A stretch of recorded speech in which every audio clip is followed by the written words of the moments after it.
అయోధ్యాకాండము కథాసంగ్రహము విశేషాంశములు. ప్రజామోదముతో శ్రీరాముని యువరాజ పట్టాభిషేకమునకై దశరథ మహారాజు నిర్ణయము. యశ్చ రామం న పశ్యేత్తు యం చ రామో న పశ్యతి. నిందితస్స జనో లోకే స్వాత్మాప్యేనం విగర్హతే. శ్రీరాముని దర్శింపనివాడును, ఆయన దృష్టికి రానివాడును తనను ఒక దురదృష్టవంతునిగా భావించుకునను, తనను తాను నిందించుకునను. ఇది శ్రీరాముని ప్రజాభిమానమునకును ఆయనపై ప్రజలకు గల ఆదరాభిమానములకును ఒక చక్కని నిదర్శనము. ఆ రఘురాముని రామ, రామభద్ర, రామచంద్ర, దేవ, రఘునాథ అని తల్లిదండ్రులు మొదలుకుని సామాన్య ప్రజల వడకు ఆప్యాయముగా పిలువసాగిరి. సీతాదేవి మాత్రము నాథ అని పిలుచుచుండెను. ఎవరి ముద్దుమురిపెములు వారివిగదా. ఈ విధముగా శ్రీరాముడు ఆబాలగోపాలము యొక్క ప్రేమానురాగములను చూరగొనెను. అంతట దశరథ మహారాజు శ్రీరాముని వయోవైభవములను గమనించెను. ఆ మహారాజు తన వార్ధక్యమునుగూడ దృష్టిలో పెట్టుకుని కోసలదేశమునకు శ్రీరాముని యువరాజ పట్టాభిషిక్తునిగా చేయదలచెను. అతడు నిండుసభలో ప్రజాభిప్రాయమునకై తన సంకల్పమును ప్రకటించెను. మంత్రులెల్లరునూ తమ తమ ఆమోదమును తెలిపిరి. వశిష్ఠాది మహర్షులందరునూ అందులకు తంశీర్వాదములనందించిరి. సామంతరాజులు, పౌరులు, జానపదులు మున్నగువారందరునూ ఏకగ్రీవముగా తమ సమ్మతిని తెలుపుచూ శ్రీరాముని యొక్క ఉత్తమ గుణములను శ్లాఘించిరి. ప్రజల్మోదమును పొందిన పిమ్మట దశరథుడు ఆ మబునాడే శ్రీరామునకు యువరాజ పట్టాభిషేకము చేయుటకు నిర్ణయించెను. వెంటనే మహారాజు రామచంద్రుని తనక్దకు పిలిపించుకుని ఆయనతో ఇట్లు వచించెను. నాయనా, మంత్రులు మొదలగువారు అందరునూ నీవు అయోధ్యకు యువరాజువు కావలెనని కోరుకునుచున్నారు.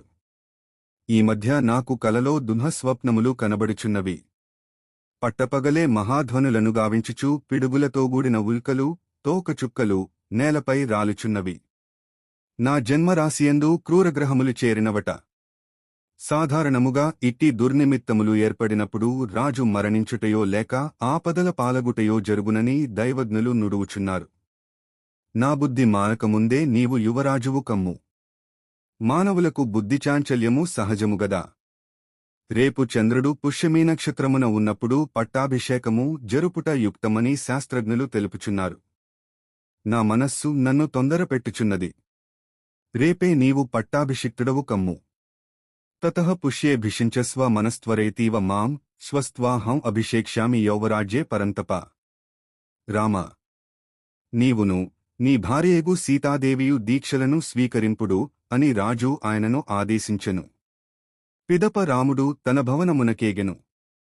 కైకేయి వరములను గోరుట, మానవునిగా అవతరించి రావణుని వధింతును అని శ్రీ మహావిష్ణువు దేవతలకు అభయమిచ్చియుండెను. శ్రీరాముడు యువరాజై రాజ్యపాలన చేపట్టి అయోధ్యలోనేయున్నచో రావణవధ జరుగదు. కనుక యువరాజ పట్టాభిషేకమునకు భంగము వాటిల్లుట అవసరము. ఈ పట్టాభిషేకము భంగమగుటకు మంథరయు, కైకేయియు నిమిత్తము మాత్రమే. ఇది విధి నిర్ణయము. అందువలన కైక 1 శ్రీరాముడు 14 సంవత్సరములు వనవాసము చేయుట, 2 భరతుని యువరాజ పట్టాభిషిక్తుని చేయుట అను 2 వరములను దశరథ మహారాజును కోరెను. దశరథుడు తన ప్రతిజ్ఞకు కట్టుపడి విధిలేని పరిస్థితులలో అందులకు తలయూపెను. తండ్రిని సత్యసంధునిగావించుటకై శ్రీరాముడు పితృవాక్య పరిపాలనము కావింతును అని కైకేయి దశరథుల ఎదుట ప్రకటించెను. కైకేయి శంకను దీర్చుటకై ఆ రాఘవుడు రామోద్విర్నాభిభాషతే, శ్రీరాముడు ఆడిన మాట తప్పడు అని ఆమెకు మాట ఇచ్చెను. మానవశక్తి దేవబలము, ఒక స్త్రీమూలముగా మహారాజు తన జ్యేష్ఠకుమారుని వనములకు పంపుట అధర్మము అని లక్ష్మణుడు హుంకరింపగా విధి నిర్ణయము అని రాముడు అతనికి సమాధానమిచ్చెను. అప్పుడు లక్ష్మణుడు పిడికివారు, పర్యాక్రమహీనులు మాత్రమే దైవమును ఆశ్రయింతురు. పరాక్రమశాలురును, లోకముచే గౌరవింపదగిన వీర్లును దైవము మీద ఆధారపడదు. వారు స్వప్రయత్నములకే ప్రాముఖ్యమిత్తురు. విక్లబో వీర్యహీనో యః సదైవం అనువర్తతే. వీరాహ సంభావితాత్మానో న దైవం పర్యుపాసతే. అంతట శ్రీరాముడు లక్ష్మణుని కన్నీరు తుడిచి, నాయనా లక్ష్మణ, తల్లిదండ్రుల ఆజ్ఞలను త్రికరణ శుద్ధితో పాటించువాననిగా నన్నెలుంగుము. ఇదియే సత్పురుషుల మార్గము అని పలుకుచు వనములకు వెళ్ళుటకే తాను దృఢముగా నిశ్చయించుకునినట్లు తెలిపెను. ఈ సందర్భమున ఈ ఇరువురి మధ్య జరిగిన చర్చ ఆసక్తికరముగను విజ్ఞానదాయకముగాను ఉన్నది. దీనివలన మానవశక్తి యొక్క పరిమితి స్పష్టమైనది, దైవబలము యొక్క ప్రాబల్యము బోధపడినది. శ్రీరాముడు సీతాలక్ష్మణులతోగూడి వనములకేగుటహ. తల్లి ఆజ్ఞనుగొనుటకై శ్రీరాముడు కౌసల్యాదేవికడకు వెళ్ళెను. శ్రీరాముని వనవాస వార్తను విని ఆమె దిగ్భ్రాంతిచెందెను. తట్టుకొనలేని దుఃఖముతో తల్లడిల్లైను. నాయనా! రామా! నీ ఎడబాటును నేను భరింపజాలను. కనుక నేనును నీ వెంటవత్తును అని పలికెను. అప్పుడు ఆ రఘువరుడు, పతిసేవయే సతికి పరమధర్మము, కనుక మా తండ్రికి సేవలు చేయిచు నీవు ఇచటనేయుండుము అని పలువిధముల ఓదార్చి ఆమె నుండి శుభాశీస్సులను పొందెను. అంతట సీతాదేవి శ్రీరామునితో, నాథా! నేనును మీ వెంట వనములకు వచ్చెదను. వనములలో మీ ముందు భాగమున నడుచుచు కంటకములను తొలగించుచు మీ మార్గమును సుగమమొనర్చెదను. అగ్రతస్తే గమిష్యామి మృద్నంతి కుశకంటకాన్. ఇందలి విశేషము, స్వామి! మీకంటెను ముందుగా నేను లంకకు జేరి లోకకంటకుడైన రావణాసురుని తుదముట్టించుటకై మీకు మార్గమును సుగమమొనర్చెదను అని విన్నవించెను. అయినను శ్రీరాముడు ఆమె పలుకులను ఆమోదింపక, ఓ కోమలి! వనవాస జీవితము దుర్భరం కనుక నీవు అచటికి రావలదు అని వచించి ఆమెను నివారింపజూచెను. ఇంకను పలురీతులుగా మైథిలి ప్రార్థించుచు ప్రాణత్యాగమునకు సిద్ధము కాగా అప్పుడు రాఘవుడు తనతో ఆమె ప్రయాణమునకు సమ్మతించెను. తదుపరి లక్ష్మణుడును ఎంతయు వేడుకొనగా అతడును తన వెంట వనములకు వచ్చుటకు శ్రీరాముడు అంగీకరించెను. అంతట లక్ష్మణస్వామి తన తల్లి ఆశీస్సుల కొలకై సుమిత్రాదేవి కడకేగెను. అందులకు తన అంగీకారమును తెలుపుచూ ఆ తల్లి తన కుమారునితో, నాయనా! కుమారా! హాయిగా వనములకు వెళ్ళుము, నీవు అచట సీతారాములను తల్లిదండ్రులనుగా తలంచి నిత్యము వారిని సేవించుచుండుము. అరణ్యమును అయోధ్యగా తలంచి చక్కగా మసలుకొనుము అని పలికి పుత్రుని ఆశీర్వదించెను. రామం దశరథం విద్ధి మాం విద్ధి జనకాత్మజాం. అయోధ్యాం ఆటవీం విద్ధి గచ్చ తాత యథాసుఖం. దీని విశేషార్థములు 40వ సర్గములో వివరింపబడినవి. కైకేయి ఇచ్చిన వల్కలములను రామలక్ష్మణులు ధరించిరి. సీతాదేవి దశరథుడు తెప్పించిన వస్త్రాభరణములను దాల్చెను. పిదప ఆ ముగ్గురు రథముపై నెక్కి వనవాసమునకు బయలుదేడిరి. రాముని ఎడబాటునకు తట్టుకొనలేక ప్రజలందరును ఆ రథమును కొంత దూరము అనుసరించిరి. దశరథుడును కౌసల్యాదులను మూర్ఛిల్లిరి. శృంగిబేరపురమున గుహుని సహకారముతో రామలక్ష్మణులు మైడిపాలతో జటాజూటములను ధరించి ఆ రాత్రి తృణశేయలపై అచట గడిపిరి. వారు గంగానదిని దాటి తిన్నగా భరద్వాజాశ్రమము చేరిరి. భరద్వాజ మహర్షి నుండి అతిథి సత్కారములను ఆశీస్సులను గైకొనిన పిమ్మటవారు చిత్రకూటమునకు అరిగి అచట వనవాసమును నడుపసాగిరి. పుత్రత దుఃఖముతో దశరథుని మృతి, అరాజకమున ఏర్పడు విపరీతములు. శృంగిబేరపురమున గుహుని వీడ్కుని సుమంత్రుడు తిన్నగా అయోధ్యను చేరెను. శ్రీరాముని ఎడబాటు బాధను భరింపలేక దశరథుడు పుత్రదుఃఖముతో ప్రాణములను కోల్పోయెను. కళేబరమును తైల ద్రోణిలోనుంచిరి.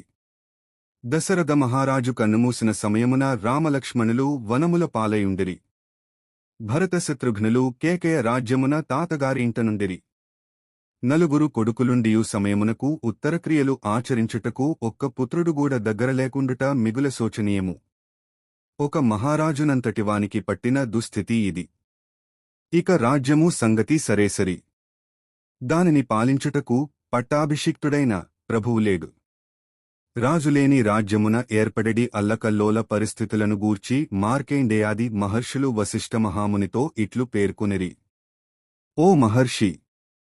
రాజులేని రాజ్యమున ధర్మము గతి తప్పును. కొడుకులు తల్లిదండ్రుల మాటలను వినరు. సతులు పతుల్జ్ఞలను పాటింపరు. దంపతుల అన్యోన్యానురాగములు సన్నగిల్లును. నీతి నిజాయితీలు అడుగంటును. సత్యమునకు నిలువనీడయుండదు. పాపభీతియుండదు. చెట్లను నరికివేయుదురు. విఘ్నభయముచే యజ్ఞములు ఆగిపోవును. పోషించువారులేక లలిత కళలు మరుగునబడును. సామాజిక కార్యక్రమములు కుంటుపడును. దొంగల భయము మితిమీలును.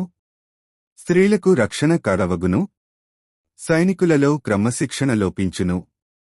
బలవంతులు బలహీనులను దోచుకొందురు. ప్రజలు జాతి మర్యాదలను వర్ణాశ్రమధర్మములను పాటింపరు. నాస్తికులు చెలరెగుదురు. దేశమునకు అరిష్టములు చుట్టుకొనును. ఈతిబాధలు పెల్లుబుకును. మహర్షులు భవిష్యత్తును దర్శింపగలవారుగా ఉన్నవారు తెలిపిన ఈ విషయములు ఏ కాలములయందైనను ప్రభువు సమర్థుడైన పాలకుడు లేని ఏ దేశమునకైనను వర్తించును. భరతునిరాక అతని శపథము ఋషుల మాటలను ఆలకించిన వశిష్ఠ మహర్షి వెంటనే దూతలను పంపి భరత్ శత్రుఘ్నులను కేకే రాజ్యము నుండి అయోధ్యకు రప్పించెను. అంతట భరతుడు తండ్రి మూతి చెందిన సంఘటనను సీతారామలక్ష్మణుల వనవాస విషయములను ఎడింగి తల్లడిల్లిపోయెను. తన తల్లి కైకేయి ఘోరమైన అకృత్యములకు పాల్పడి ఇట్టి దురవస్థలను తెచ్చిపెట్టినందులకు అతడు ఆమెను దూసిపోసెను. పిమ్మట అతడు కౌసల్యామాతటకేగి జరిగిన సంఘటనలకు మిగుల రోదించుచు తన నిర్దోషిత్వమును రుజువుపరచుటకే ఇట్లు శపథవచనములను పలికెను. అమ్మా! శ్రీరాముడు సత్యనిరతుడు, పూజ్యుడు. అట్టి మహాత్ముని అడవుల పాలు చేయువారి బుద్ధి దుష్టమైనది. నాకు అందు ఆవంతయును ప్రమేయములేదు. నాకు ఆ విషయమున ఏమాత్రము జోక్యము ఉన్నను నాకు పాపాత్మనకు సేవ చేయవలసిన గతిపట్టును. సూర్యునకు ఎదురుగా నుండి మలమూత్రములను విసర్జించినవాని పాపములు అంటుకొనును. గోవును కాలితో తన్నినవాని పాపము చుట్టుకొనును. భృత్యునకు కూలిధనమును ఎగగొట్టిన యజమాని దుర్గతి నాకు ప్రాప్తించును.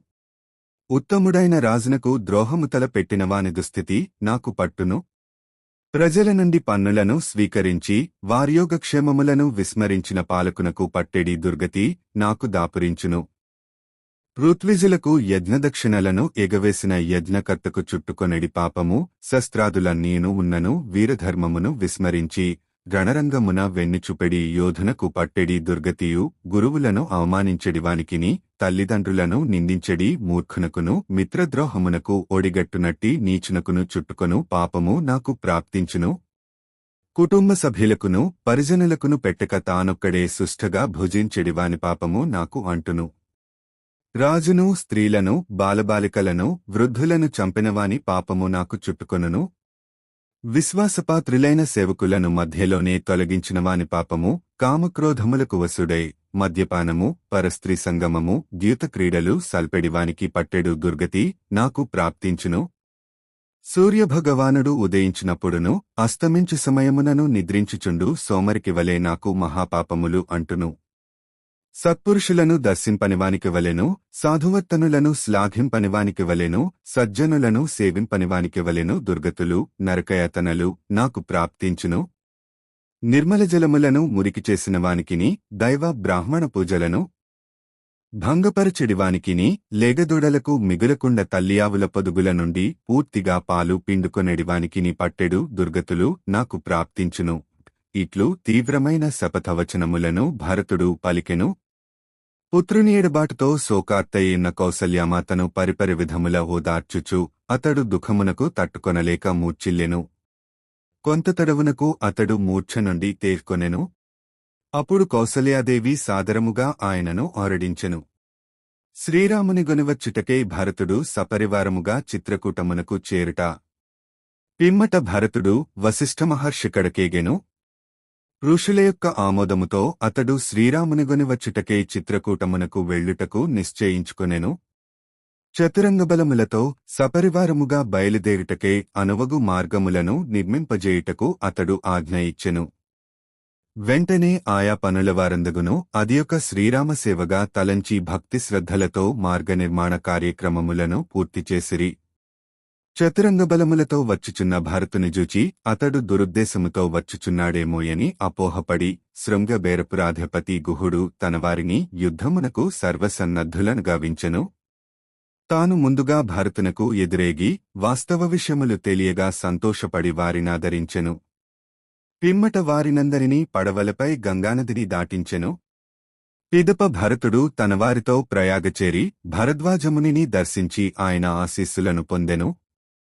భరద్వాజుడు వారందరికిని చక్కని విందును సంగెను. ఆ మహర్షి రామావతారము యొక్క పరమ ప్రయోజనమును ఎరిగినవాడగుటచే కైకేయి నిర్దోషిత్వమును తెలుపుచు ఇట్లు నుడివెను. ఓ భరత! మీ తల్లి కైకేయిని తప్పుపట్టవద్దు. ఆమె దోషము ఏమీను లేదు. శ్రీరాముని వనవాసము భవిష్యత్తులో ఎల్లర్కును సుఖశాంతులను వర్ధిల్లజేయును. శ్రీరాముడు దండకారణ్యములకు చేరుట వలన దేవతలకును దానవులకును భగవద్ధ్యాననిరతులైన మహర్షులకును ఈ జగత్తునకును హితమే జరుగును.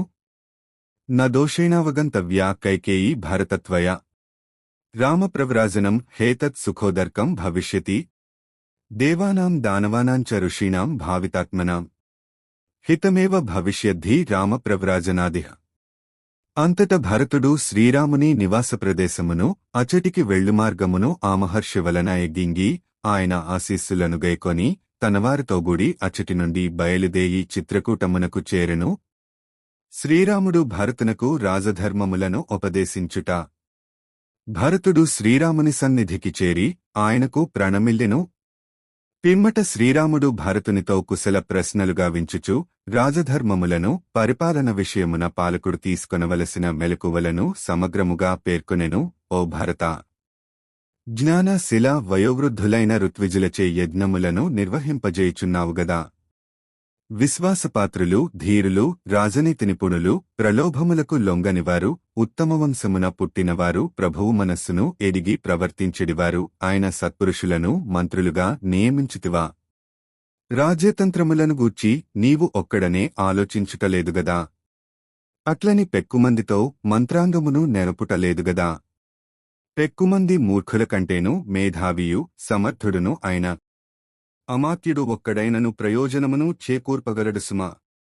రాజసత్కారములతో సంతుష్టుడయుండువాడును, శత్రువులను నిగ్రహింప సమర్థుడును, సేనావ్యూహములయందు చతురుడును, విపత్కర పరిస్థితులలో ధైర్యముగా ఉండువాడును, పవిత్రముగా ఉండెడివాడును, సద్వంశమున జన్మించినవాడును, రాజభక్తిగలవాడును, యుద్ధకార్యకుశలుడును అయిన వానిని సేనాపతిగా నియమించితివిగదా. సేనలోని ప్రముఖ యోధులందరును మిగుల బలశాలురు, పరాక్రమవంతులు అయిన వారేనా? వారు బలపరీక్షలలో నెగ్గినవారేనా? సరియగు పారితోషికములతోనూ సకాలములో జీతబత్తెములతోనూ వారిని తృప్తిపరచుచున్నావుగదా. స్వదేశీయులను, ఇతరుల భావముల గ్రహింపగలవారును, కార్యదక్షులను, సమయస్ఫూర్తిగలవారును, రాజసందేశములను యథాతథముగా తెల్పగలవారును, యుక్తాయుక్త విచక్షణగలవారును అయిన పురుషులనే విదేశములకు దూతలుగా నియమించుచున్నావుగదా. స్వదేశములయందును విదేశములలోనూ రాజకార్యములను నిర్వహించెడివారి కార్యకలాపములను గూఢచారుల ద్వారా ఎప్పటికప్పుడు పర్యవేక్షించుచున్నావా? నాస్తికులు, పండితమన్యులు, వితండవాదులు అయిన వారిని చెరదీయుటలేదుగదా. చతుర్వర్ణములవారును, అన్ని వృత్తులవారును తమ తమ ధర్మకర్మలలో నిరతులైయున్నారుగదా. వారికి సరియగు రక్షణ కల్పించుచున్నావుగదా. రాజోద్యోగులకు మిక్కిలి చనువును ఇచ్చుటగాని, వారిని పూర్తిగా దూరముగా నుంచుటగాని తగదుసుమా. వ్యయము రాజ్యాదాయ పరిమితికి లోబడియున్నదా.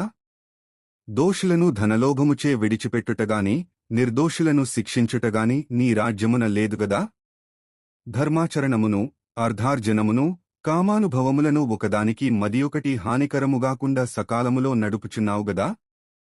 పెక్కుమంది శత్రువులపై ఒకే సమయములో దండెత్తుట మొదలగు దోషములను పరిత్యజించుచున్నావుగదా.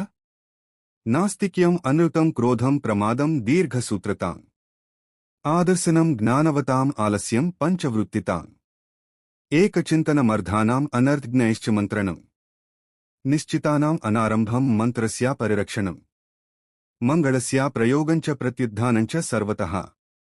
కచ్చిత్ త్వం వర్జేస్యేతాన్ రాజదోషాంశ్చతుర్దశ. రాజనీతి ధర్మజ్ఞుడైన మహారాజు ఆత్మజ్ఞానియే న్యాయమార్గమును అనుసరించి ప్రజలను ధర్మబద్ధముగా పరిపాలించినచో సమస్త భూమండలము అతనికి వశమగును సుమా. శ్రీరాముడు ప్రస్తావించిన ఈ రాజనీతి విషయములు అన్నీయును ఎల్లకాలములయందును సకల దేశ పరిపాలకులకును ఆచరణీయములు. శ్రీరాముడు భరతుని ప్రార్థనను, జాబాలినాస్తిక వాదమును త్రోసిపుచ్చుట, సత్యస్వరూపమును వివరించుట. అంతట భరతుడు, అన్నా, నిన్ను సేవించుటయే నాకు పరమధర్మము. దానికి దూరమైనప్పుడు ఇతర రాజధర్మములతో నాకు పనియేమి అని నుడివి శ్రీరాముని అయోధ్యకురమ్మని ప్రార్థించెను. పిమ్మట అతడు తమ తండ్రి మరణవార్తను ఎదింగించెను. అందులకు శ్రీరాముడు దుఃఖితుడై శాస్త్రోక్తముగా తండ్రికి శ్రాద్ధకర్మలను నిర్వహించెను. పుట్టిన ప్రతి ప్రాణియు గిట్టుట సహజము. కనుక తండ్రి మృతికి వగవక ఆయన ఆజ్ఞను పాటించుటయే మనందది కర్తవ్యము. కావున నీవు రాజ్యభారమును వహింపుము. నేను 14 సంవత్సరములు వనవాసము ముగించుకుని అయోధ్యకు మనలివత్తును అని శ్రీరాముడు భరతునకు హితవు పలికెను. ఈ లోకము తప్ప మదియక లోకము లేదు. పరోక్షములైన పారలౌకిక లాభములను విశ్వసింపక ప్రత్యక్షముగానున్న రాజ్యములను, భౌతిక సుఖములను అనుభవించుటయే ముఖ్య కర్తవ్యము. మున్నుగా సాగిన జాబాలినాస్తిక వాదమును తీవ్రముగా ఖండించి శ్రీరాముడు తండ్రిని సత్యసంధునిగా చేయుటయే తన ముఖ్య కర్తవ్యమని నొక్కివక్కాణించెను. ఈ సందర్భమున ఆ రఘురాముడు సత్యస్వరూపమును గూర్చియు దాని ప్రభావపరమార్థములను గుడించియు లోకమునకు తేటతెల్లముగావించెను. రాజు సత్యప్రవర్తనుడైనచో ప్రజలందరునూ సత్యమార్గముననే ప్రవర్తింతురు. యద్వృత్తాః సంతి రాజానః తద్వృత్తాః సంతి హి ప్రజాః. లోకమంతయును సత్యము మీదనే ఆధారపడియున్నది. సత్యే లోకః ప్రతిష్ఠితః. ఋషీశ్వరులను, దేవతలను సత్యమే మిగుల శ్రేష్టమైనదని తలంతురు. సత్యప్రవర్తనులనే గౌరవింతురు. ఈ లోకమున సత్యవాదియే పరమధామమును, ఉన్నత స్థితికి చేరును. ఋష్యశ్చేవ దేవాశ్చ సత్యమేవ హి మేనిరే. సత్యవాదీ హి లోకేస్మిన్ పరమం గచ్చతి క్షయం. ఈ లోకమున ధర్మమునకు సత్యమే పరాకాష్ట, స్వర్గప్రాప్తికి అదియే మూలము. ధర్మః సత్యం పరో లోకే మూలం స్వర్గస్య చోచ్యతే. లోకమున సత్యమే భగవత్స్వరూపము. సంపదలన్నీయును సత్యము మీదనే ఆధారపడియుండును. అన్నింటికిని సత్యమే ఆధారము. సత్యము కంటెను శ్రేష్టమైనది మదియొకటి లేదు. సత్యమేవేశ్వరో లోకే సత్యం పద్మాశ్రితా సదా. సత్యమూలాని సర్వాణి సత్యా నాస్తి పరంపదం. వేదములు మున్నగునవి అన్నీయును సత్యముపైననే ఆధారపడియున్నవి. కావున లోకమంతయును సత్యమార్గమునే ఆశ్రయింపవలెను. వేదాః సత్యప్రతిష్ఠానా తస్మాత్ సత్యపరో భవేత్. భరతునకు పాదుకలనొసంగి శ్రీరాముడు సీతాలక్ష్మణులతో దండకవనమున ప్రవేశించుట. పిమ్మట భరతుని ప్రార్థనపై రఘువరుడు తన పాదుకలను అతనికి న్యాసముగా ఇచ్చెను. అనంతరము భరతుడు శ్రీరాముని పాదుకలను తన శిరస్సున ధరించి పరివారములతోగూడి అయోధ్యకు బయలుదేరెను. మార్గమధ్యమున భరద్వాజమహాముని యొక్క ఆశీస్సులనుగొని క్రమముగా అయోధ్యకు చేరెను. తదుపరి భరతుడు ఆ నగర సమీపమునగల నందిగ్రామమున శ్రీరామునకు ప్రతినిధులుగానున్న ఆ పాదుకలకు పట్టాభిషేకమునర్చి వాటికి నివేదించుచు రాజ్యకార్యములను నిర్వహింపసాగెను. భరతాదుల సమాగమ స్మృతులను కొంతమేరకు తగ్గించుకునుటకై శ్రీరాముడు సీతాలక్ష్మణులతోగూడి చిత్రకూటమును విడిచి అత్రిమహాముని ఆశ్రమమునకు చేరెను. అంతటవారు అత్రి మహర్షిని, ఆయన ధర్మపత్నియగు అనసూయాదేవిని దర్శించి వారిని సేవించిరి. అచట అనసూయాదేవి సీతాదేవికి పతివ్రతాధర్మములను ఉపదేశించెను. ఆమె కోరికపై జానకి ఆమెకు తన కళ్యాణగాథను వివరించెను. పిమ్మట ఆ అత్రిపత్ని రామపత్నిని వస్త్రాభరణములతో ఆదరించి ఆశీర్వదించెను. మరునాటి ఉదయమున సీతారామలక్ష్మణులు అచటి నుండి బయలుదేరి దండకారణ్యమున ప్రవేశించిరి.